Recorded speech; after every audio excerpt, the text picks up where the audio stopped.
Uma vlogs and stories. Hi అండి అందరికీ, అందరు ఎలా ఉన్నారు? నేనైతే చాలా బాగున్నాను. మీరందరు కూడా ఎంతో హ్యాపీగా ఉండాలని మనస్ఫూర్తిగా కోరుకుంటున్నాను. ఇవాళ వ్లాగ్ ఏంటంటే నా మార్నింగ్ నుంచి ఈవినింగ్ వరకు అయితే చూపిస్తాను. లేచిన వెంటనే అన్నానికి పెట్టినాను, పప్పు పొయ్యి మీద పెట్టేసిన, చాయ్ అయితే అయింది. ఇంకా వెంటనే 4 రూమ్లు కూడా ఊడ్చేసినాను. ఇంట్లో పని కూడా అయిపోయింది. ఇప్పుడు బయట ఊడుద్దాం అన్నట్టుగా వెళ్తున్నాను. చైరు అసలు కూర్చొని ఇంకా ఉంటుందో కుర్చీలో కొరకుంటుందో అర్థం కాదు. ప్రతిరోజు దాని మీద బట్టలే ఉంటాయి. ఈ మధ్య వీడియోస్ చాలా లేట్గా పోస్ట్ చేస్తున్నాను. 2 డేస్కి ఒకటి, 3 డేస్కి ఒకటి ఇట్లా పెడుతున్నాను. కొంచెం వ్యూస్ ప్రాబ్లమ్ ఉంది. షార్ట్ వీడియోస్కి అయితే కొంచెం బెటర్ అనిపిస్తుంది వ్యూస్, కానీ లాంగ్ వీడియోస్కే చాలా తక్కువ వస్తున్నాయి. అందుకే కొంచెం గ్యాప్ ఇచ్చింటే బాగుండు అన్నట్టుగా కొంచెం డిలే చేస్తున్నాను నేనే కావాలని. మా కోళ్ళని పుంజలం అయితే మేము పెద్ద కమ్మము, అందుకే బయట ఉంటాయి కదా అవి మొత్తం పారు లేపుతున్నాయి. అసలు కాంపౌండ్ రోజు కడగాల్సింది వస్తుంది దానిల వల్ల. అవి లేకుంటే రోజు కాంపౌండ్ కడిగే బాధనే ఉండదు నాకు. ఎక్స్ట్రా ఈ కోళ్ళ వల్ల ఈ యొక్క ప్రాబ్లం స్టార్ట్ అయిపోయింది. మార్నింగ్ లేచిన వెంటనే బయటకు వచ్చిన చలికి మాత్రం బీభత్సంగా వణుకు పుడుతుంది. ఫస్ట్ అయితే నార్మల్గా వచ్చినా కానీ ఆ చలికి తట్టుకోలేక మళ్ళీ స్వెటర్ వేసుకొచ్చుకున్నాను. ఇప్పుడైతే కాంపౌండ్ ఊడుస్తున్నా. కాంపౌండ్ ఊడ్చి బయట ఊడుద్దామని ఇంట్లో వచ్చే పొరకాటనే వాడతాను. తర్వాత మళ్ళీ కడిగి పెట్టేసుకుంటాను. అది వైర్తో, అంటే ప్లాస్టిక్ది పొరకాట, అందుకే మనం ప్రతిసారి కూడా కడుక్కోవచ్చు. అందుకే ఇంట్లోకి అదే వాడతాను, బయట ఊడవటానికి కూడా అదే వాడతాను. ఇంకా వెంటనే కడిగి పెట్టేసుకుంటాను. నా కూతురుతో నా పెద్ద బాధ ఉంది, లేచిందంటే అది పొరకట్టతోనే ఎక్కువగా ఆడుతుంది. ఇంకా బయట ఊడవడానికి మాత్రం కొబ్బరి పొరకాటనే. మా మా ఆయన కానీ ఎప్పుడైనా కమ్మలు కొట్టిందంటే టెంకాయ చెట్టుకి అవే తీల్చి అవే ఒక 2 రోజులు ఇట్లా ఎండకు పెట్టేసి ఎండిన తర్వాత పొరకాటలు చేసుకొని యూజ్ చేస్తాను. లోపల పని అయితే అయిపోయింది. ఇంకా బయటకు వచ్చిన ఊడుద్దామని ఎవ్వరు లేవలేదు, ఒక్కదానే లేచిన. చుట్టుపక్కల కూడా చూసుకుంటే అంత చీకటే ఉంది. భయం అవుతుంది నాకు చీకట్లో పని చేయాలంటే, కానీ ఇంకా ఒకేసారి చేసుకుంటే అక్కడ పని అయిపోతుంది కదా. మళ్ళీ తెల్లారినాక చేద్దామంటే ఊర్లో ఎట్లా ఉంటుంది, ఈ సిటీ కూడా కాదు కదా. లేచినాక తెల్లారినాక పని చేస్తుంది, తెల్లారినాక ఆకలి ఊడుస్తుందని మాటలు ఖచ్చితంగా వస్తాయి. ఈ పల్లెటూరుతో అదే బాధ ఉంటుంది. లేకపోతే మిగతా మొత్తం ఎన్విరాన్మెంట్ కానీ క్లైమేట్ కానీ ప్రతి ఒక్కరు చూసుకుంటే పల్లెటూరే బెటర్ అనిపిస్తుంది, కానీ కొందరు మాటలతోనే పల్లెటూరు అస్సలు వద్దబ్బా అనిపిస్తుంది ఒక్కొక్కసారి. మా ఇంటి ముందర 3 రోడ్లు ఉంటాయి. అటో రోడ్డు, ఇటో రోడ్డు, మధ్యలో రోడ్డు, ఇంకొక టాకిలి. ఈ 4 ఉడవాలి నేను కంపల్సరిగా. లేకపోతే మేమే సాయంత్రం పూట ఎక్కువ ఆడతాం కదా, అంటే పిల్లలు ఎక్కువగా ఆడతారు కదా, వాళ్ళ కోసమన్నా ఊడవక తప్పదు. లేకపోతే అదంతా ఊడ్చే పని కూడా ఏం లేదు. మా అమ్మమ్మ గాని ఊడిస్తే ఆ వాకిలే ఊడవదు అస్సలు. మొన్న ఒక రోజు నేను చాలా డేస్కి వాకిలి ఊడ్చిన, చాలా బొడ్డెళ్ళింది చెత్త చెత్త. అంటే కొన్ని రోజులు ఒక 10-15 రోజులు మా అమ్మమ్మనే కంటిన్యూగా వాకిలి ఊడ్చింది. అంటే ముందర రోడ్ కాడికే ఊడ్చిండే, వాకిలి ఊడవలేదు. నాకు ఎందుకో అంత దుమ్ము దుమ్ము అనిపిస్తుంది కదా అని ఊడిస్తే పేంత బుడ్డంత చెత్త వెళ్ళింది. ఇంకా ఆ రోజు నుంచి నేనే వాకిలి కూడా ఊడుస్తున్నాను. ముందల ఆ రోడ్డు వాకిలి అంతా ఊడ్చినాక ఇటు కింది సైడ్ కూడా రోడ్డు ఊడ్చి దుకాణం దగ్గరికి పోతున్నా, దుకాణం దగ్గర ఊడుద్దామని. చూడండి చుట్టుపక్కల అంతా చీకటే అనిపిస్తుంది. ఇదంతా సీదు ఉంటుంది. ఈ చెట్లు అంతా కొట్టేయాలని నేను ఎప్పటి నుంచో మొత్తుకుంటున్నా, కానీ నాకు మా ఇంట్లో వాళ్ళు అస్సలకి వద్దంటున్నారు. ఎందుకంటే ముందలున్న ఆయన్ని చెట్లు మా రోడ్డుకి, మా ఇంటికి, మా ప్లేస్కి ఒక గన్ మ్యాన్ లాగా, అంటే రోడ్డు లోపలికి రాకుండా చెట్లు మా ప్లేస్ కాడికి అట్లా ఉన్నాయి. ఇంక ఇటు సైడ్ మొత్తం చెత్తనే, బీభత్సంగా చెత్త ఉంటుంది. దోమలు కూడా కొంచెం ఎక్కువనే అనిపిస్తాయి, ఎందుకంటే అంతా బురదగా ఇంకొకటి సీదు ఉన్నాయి కదా అందుకు. ఇప్పుడైతే నేను దుకాణం దగ్గరకు వచ్చిన ఊడుద్దామని. మా ఇంటి దగ్గర ఊడడానికి నాకు జర భయం కాదు, కానీ దుకాణం దగ్గర భయం అవుతుంది. ఎందుకంటే అక్కడ పాములు జర ఎక్కువగా అనిపిస్తాయి.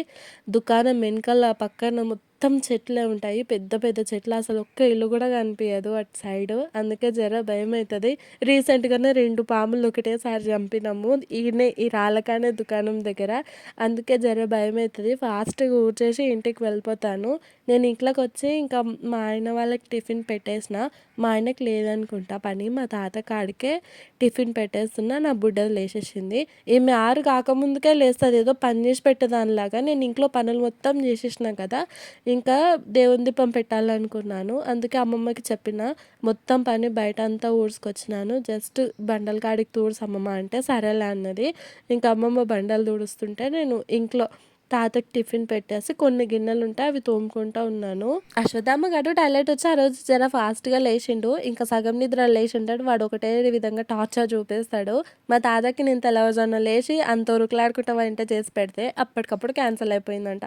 ఇంకా ఏం చేస్తాం, వండి పెట్టుకున్న దానిలోనే మళ్ళీ ఊడ్చి పెట్టుకోవాలి అవి. ఈ పచ్చిమిర్చిలు మా చెట్లకు కాసినవి, చాలా ఎక్కువగా కాసిందని ఆనందించే లోపే చిన్న దూడ వచ్చి మొత్తం మేసిపోయింది. ఇంకోసారి కూడా కాయకుండా.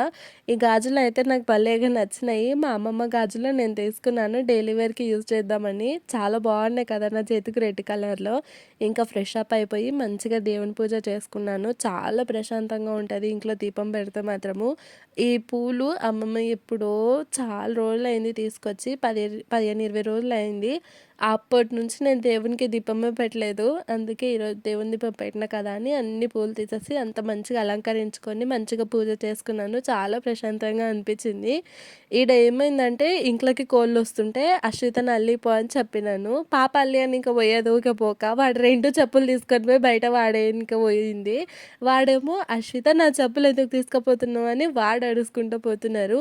ఈ ఇద్దరు అన్న చెల్లెళ్ళ మధ్యలో అప్పుడప్పుడు యుద్ధాలు జరుగుతాయి కదా, అవి ఎంత ఆనందంగా అనిపిస్తాయి అంటే నాకైతే నా కళ్ళ నిలవేరిన తప్ప అనిపిస్తుంది. మా అక్కకి కానీ నాకు కానీ అసలు అన్నదమ్ములు అంటే చాలా ఎక్కువగా ఇష్టము. కానీ మా లైఫ్లో వాళ్ళిద్దరు లేరు కాబట్టి మేము మా పిల్లల రూపంలో చూసుకుంటాము. బై గాడ్ గ్రేస్ మా అక్కకి కొడుకున్నాడు, నాకు కొడుకున్నాడు. అక్క వాళ్ళ ఇంట్లోనేమో అక్క తమ్ముళ్ళోలి, మా ఇంట్లోనేమో అన్న చెల్లెళ్ళలోలి. ఇంక ఇక్కడనేమో మా ఇద్దరు పిల్లలకి నేను లడ్లు ఇస్తున్నాను. ఈ లడ్లు లాస్ట్ వ్లాగ్లో నేను పెట్టేటి కదా మా అమ్మమ్మ తాత కొరకు చేసిందని, ఇప్పుడు పిల్లలకి ఇస్తున్నాను నేను. పిల్లలు జర అశ్విత బెటరే, కొంచెం మంచిగానే తింటుంది. అశ్వత్థామ గడు కనీసం అంత ఆశతోనే తీసుకుంటాడు కదా, వాడు సగం లడ్డు కూడా తిన్నాడు. ఇప్పుడేమో 2 తీసుకొని చేతిలో పెట్టుకున్నాడు. ఏదో నిద్రకు వచ్చి సతాయిస్తుంది కదా అన్నట్టుగా ఇచ్చిన, లేకపోతే అస్సలకి ఇచ్చేదాన్నే కాను. ఈమెకి బాగా గుర్రం అలవాటు అయిపోయింది. మీ అందరికి ఒక చిన్న జోక్ చెప్పాలి. ఒకరోజు పాప ఇట్లనే గుర్రంతోనే చాలా స్పీడ్గా ఆడుకుంటూ ఉన్నది. మా ఇంటి ముందరనే కింద మెట్ల కింద వాళ్ళ నాన్న ఆడిపించుకుంటూ ఉన్నాడు. ఈ పాపకి బాగా గుర్రం అలవాటు అయింది కదా, స్పీడ్గా ఊకుంటూ ఎగిరి వెనకాలకి పడింది. అసలు యాక్చువల్గా డైరెక్ట్గా ఉండింటే ఆ సిచ్యువేషన్కి ఎంత నవ్వు వస్తుండేనంటే, ఆమె పడి లేచి వెంటనే నాన్న నాకు కాయ అయ్యింది అనుకుంటా ఏడ్చుకుంటూ వచ్చింది. అసలు నిజంగా కొన్ని కామెడీగా అనిపిస్తాయి పిల్లలు కింద పడ్డా కూడా. తప్పుగా అనుకోకండి, నిజంగా చాలా కామెడీగా ఉంది ఆ సిచ్యువేషన్. ఇంకా ఈడనేమో అశ్వత్థామ గడు పడుకొని లేచి నిద్రలో బాగా సతాయిస్తుండే. అందుకే షాప్కి పోదాం లేచి కూర్చున్నాడు వాడు. నేను అంతకుముందు అయిపో అంతగానో తల్లాడితే కూడా వాడు ఇవ్వలేదు. షాప్కి పోదామంటే లేచిండు.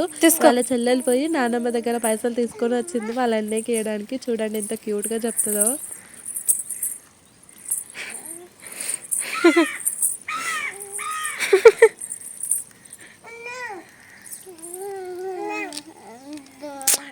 పైసలు ఇస్తుంది షాప్ కానీ తీసుకో.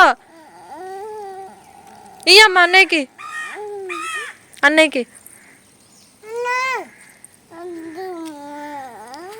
ఇది తీసుకోరా, నాకు ఇయ్యమ్మా, నాకు థ్యాంక్ యూ తల్లి.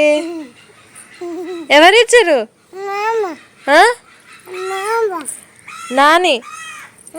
నాని ఇచ్చింది, నానమ్మ ఇచ్చింది. పెట్టండి. ఎవరు పెడతారు ఫస్ట్? నాకు పెట్టమ్మా, నాకు ఒక్కటి పెట్టమ్మా. నువ్వు నీ దాంట్లో నుంచి పెట్టవచ్చు కదా, చెల్లి దాని నుంచి తీసి పెడుతున్నావు. దొంగ.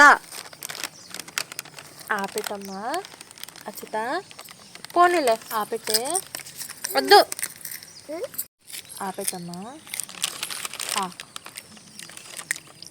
దొంగ బిడ్డ అస్సలు పెడతలేదు. పెట్టినా ఒకటి పెట్టే. దొంగ పిల్లలు, క్యూట్ బంగారాలు బాగున్నాయా? చెత్త కిందనే తినద్దు. కంపగాడు ఏడ్చి ఇప్పుడు షాప్కి వేయచ్చు ఏడవంగా. నువ్వేంట స్టైల్ కొడుతున్నావు వీడియో ఆన్ చేసినాక?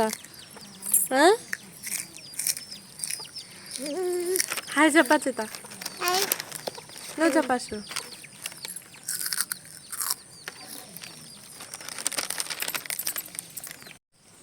రోజుల మహారాణి. Hi hi hi hi hi. ఇంకా కూర్చో. ఇక్కడ ఏం జరిగిందంటే నేను ఇందాకనే ఇద్దరు పిల్లల్ని తీసుకెళ్ళి కురుకురు కొనిపించుకొని వచ్చిన కదా, వాళ్ళ నాన్న కొద్దిసేపటికి వచ్చిండే. ఇంకా నాన్న వచ్చినాక ఇద్దరు పిల్లలకి ఎట్లా ఉంటుంది, కళ్ళు నెత్తికెక్కుతాయి కదా, ఇంకొకటే సతాయించిండు వాళ్ళ నాన్న కూడా షాప్కి తోలుకపోవాలి అని. ఇంకా వాళ్ళిద్దరు అల్లరి భరించలేక ఆయన తీసుకెళ్ళిండు. ఒక్క కురుకురే ఇయ్యమ్మ అంటే దాపెట్టుకొని ఉరుకుతుంది పాప. నాకు ఇయ్యమ్మా. ఆహా ఎటు పోతున్నావు మళ్ళా? ఏం తీసుకొని కదరా, బాగా తెచ్చుకున్నావు. ఇంకా కొద్దిసేపు అయిన తర్వాత ఇంట్లోకి వచ్చి కాఫీ పెట్టుకున్నాను. ప్రశాంతంగా కూర్చొని ఒక్కదాన్ని తాగుకుంటే చేరిన. మా ఆయనకి మా అమ్మమ్మకి గుషకాడికి పోయి ఇచ్చొచ్చిన. మా ఆయనకి కాఫీ, మా అమ్మమ్మకి టీ పెట్టిచ్చేసిన. ఇంకా నేను ప్రశాంతంగా కూర్చొని కాఫీ తాగుతున్నాను. కింద నా పిల్లలు యథావిధిగా సతాయిస్తున్నారు, కానీ అస్సలుగా పట్టించుకోలేదు కొద్దిసేపటి వరకు. ఇంకా కొంచెంసేపు అయిన తర్వాత మా తాత వచ్చిన్నాడు ఇంటికి. జర ఫాస్ట్గా వచ్చిండు, ఎప్పుడు ఎక్కువ ఫాస్ట్గా రాడు, ఎప్పుడన్నా ఒకసారి వస్తాడు. వచ్చేటప్పుడు మా కోసం బజ్జీలు తీసుకొచ్చిండు. ఇంక ఇంతేనండి వాళ్ళకి వ్లాగ్. నా ఈవినింగ్ రొటీన్ వరకు అయితే చూపిస్తా అన్న కదా, ఇంకా ఇదేనండి. మీ అందరికీ వీడియో ఎలా అనిపించిందో కమెంట్ సెక్షన్లో చెప్పండి. మరిన్ని వీడియోస్ కోసం మన ఛానల్ని సబ్స్క్రైబ్ చేయడం మాత్రం మర్చిపోకండి. ఇంకుంటానండి, మళ్ళీ బ్లాగ్లో మళ్ళీ కలుస్తాను. బాయ్.